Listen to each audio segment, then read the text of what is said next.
La France va jouer pour la première fois un match du tournoi NatWest 6 Nations au Stade Vélodrome de Marseille.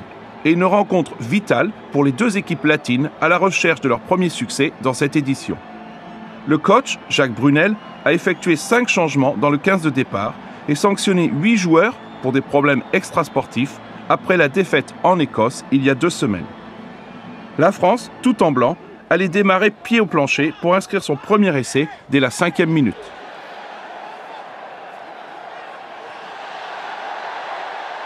Peut-être pas le plus bel essai marqué dans ce stade, mais Paul Gabriag faisait preuve de maîtrise en aplatissant juste derrière la ligne.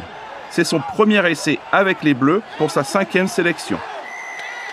Maxime Machenaud ratait la transformation difficile et 5-0 pour les locaux.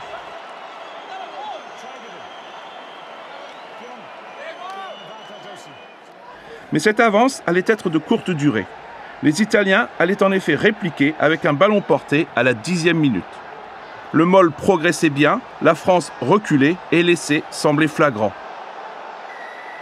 Mais il était demandé au TMO de vérifier si le ballon avait bien été aplati. Finalement, Maxime Mbanda ne semblait pas avoir marqué. Mais les officiels de match s'accordaient sur un écroulement illicite du Moll et l'arbitre, Wayne Barnes, sifflait un essai de pénalité. Okay, Guillaume. Rolling balls, going a lot of momentum, clear collapse. We just can't identify the number, so it's a penalty try, but I can't see the card. Italie 7, France 5. À la 29e minute, une pénalité de Machenaud refaisait passer la France devant au score. Et juste avant la pause, le demi de mêlée permettait à son équipe de mener de 4 points, 11-7. 2 minutes après la reprise, la France se créait une superbe occasion d'essai. Un très bon mouvement avec une passe parfaite de Camara, puis de Bastaro pour Boxis, qui prenait l'intervalle avec des coéquipiers en soutien sur l'aile. Mais la passe était déviée par Benvenuti. Déviation non détectée par les officiels de match et fin de l'action. Mais la France, toujours par Machenaud, marquait 3 points de plus pour se donner un petit peu d'air, 14-7. Ensuite, à la 50e minute, une pénalité de Tommaso Allan permettait à l'Italie de revenir à 4 points, 14-10. Les hommes de Conaoche toujours dans le match à 30 minutes du coup de sifflet final. Mais au milieu de la seconde période, la France voyait sa domination enfin récompensée. Bastaro, encore une fois au cœur des débats, cassait 2 plaquages avant d'adresser un superbe offload à Hugo Bonneval qui trouvait Rémi Grosso sur l'aile. Remise intérieure de l'ailier pour l'arrière qui pouvait filer à l'essai. La foule marseillaise pouvait célébrer ce second essai français très bien construit. Machenaud ajoutait les 2 points de la transformation, 21-10 à 15 minutes de la fin du match.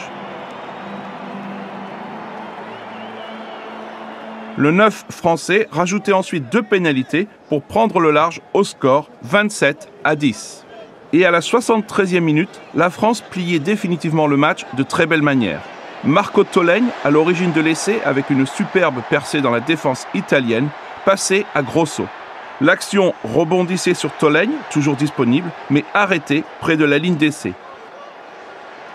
Le ballon était rapidement recyclé pour Bastaro, qui trouvait le trou pour inscrire le 3e essai des Bleus en force. La cerise sur le gâteau pour le retour remarqué de Bastaro en équipe de France. Et 34-10 avec la transformation réussie.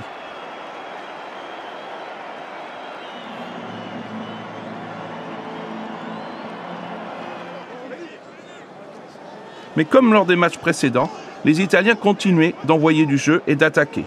Le remplaçant Jayden Hayward s'échappait, la défense française était mal placée et permettait finalement à Matteo Minozzi de sprinter vers l'en-but pour marquer.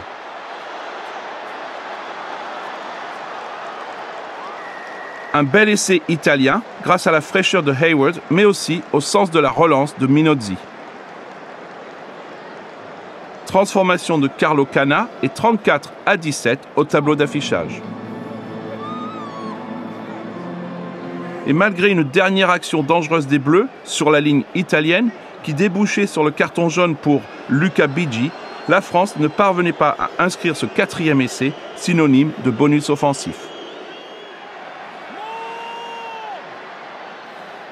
Au coup de sifflet final, la France pouvait fêter ce succès et la fin d'une série de 8 matchs sans victoire. Premier succès donc depuis l'arrivée de Jacques Brunel aux commandes. Et 15e défaite consécutive pour l'Italie dans le tournoi avant de se rendre au Pays de Galles pour son prochain match. La France retrouvera Paris la prochaine fois pour y affronter l'Angleterre. Score final à Marseille, France 34, Italie 17.